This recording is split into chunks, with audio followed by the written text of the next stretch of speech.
తెలంగాణలో రాజకీయం ఆసక్తికరంగా మారుతోంది. పార్టీ మారిన ఎమ్మెల్యేల విషయంలో అనూహ్య పరిణామాలు చోటు చేసుకుంటున్నాయి. ఈ వ్యవహారం సుప్రీం కోర్టుకు చేరింది. దీంతో 3 నెలల్లో పిటిషన్లపై చర్యలు తీసుకోవాలని సుప్రీం ఆదేశించింది. కాగా ఎమ్మెల్యేలకు స్పీకర్ నోటీసులు జారీ చేశారు. వీటికి ఆ ఎమ్మెల్యేలు తాము బీఆర్ఎస్ లోనే ఉంటున్నామంటూ సమాధానమిచ్చారు. అయితే ఇప్పుడు స్పీకర్ అనూహ్య నిర్ణయం తీసుకున్నారు. దీంతో ఈ వ్యవహారం కొత్త మలుపు తీసుకుంది.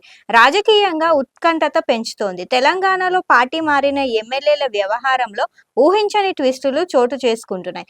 పార్టీ మారిన 6 ఎమ్మెల్యేలకు స్పీకర్ గడ్డం ప్రసాద్ నోటీసులు జారీ చేశారు. బీఆర్ఎస్ నుంచి కాంగ్రెస్ పార్టీలోకి మారిన 6 ఎమ్మెల్యేలు సంజయ్ పోచారం, కాళ యాదయ్య, తైలం వెంకట్రావు, కృష్ణమోహన్ రెడ్డి, మహిపాల్ రెడ్డికి స్పీకర్ తాజా నోటీసులు జారీ చేశారు. మరిన్ని ఆధారాలు కావాలంటూ జారీ చేసిన నోటీసుల్లో స్పీకర్ స్పష్టం చేశారు. ఈ ఎమ్మెల్యేలు పార్టీ ఫిరాయింపులకు పాల్పడుంటారంటూ తెలంగాణ అసెంబ్లీకి స్పీకర్కు బీఆర్ఎస్ పార్టీ అగ్రనేతలు ఫిర్యాదు చేశారు.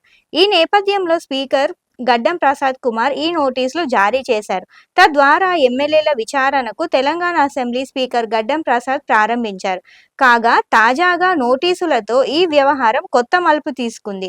స్పీకర్ గతంలో ఇచ్చిన నోటీసులపై పార్టీ మారిన ఎమ్మెల్యేల సమాధానం ఇచ్చారు. ఈ సమాచారం బీఆర్ఎస్ నుంచి ఫిర్యాదు చేసిన వారికి పంపారు. దీంతో బీఆర్ఎస్ పార్టీ తరఫున ఎమ్మెల్యేలు Jagadish Reddy, KV Vivekananda, Chinta Prabhakar, assembly joint secretary Upender రెడ్డికి గత సోమవారం రిజైన్లకు ఆదేశించారు. ఈ సందర్భంగా కాంగ్రెస్ కండువా కప్పుకున్న 10 మంది ఎమ్మెల్యేలు ఎన్ని చేసినా తప్పించుకోలేరని, ప్రజల దృష్టిలో వారంతా దొరికిపోయిన దొంగలని ఆగ్రహం వ్యక్తం చేశారు.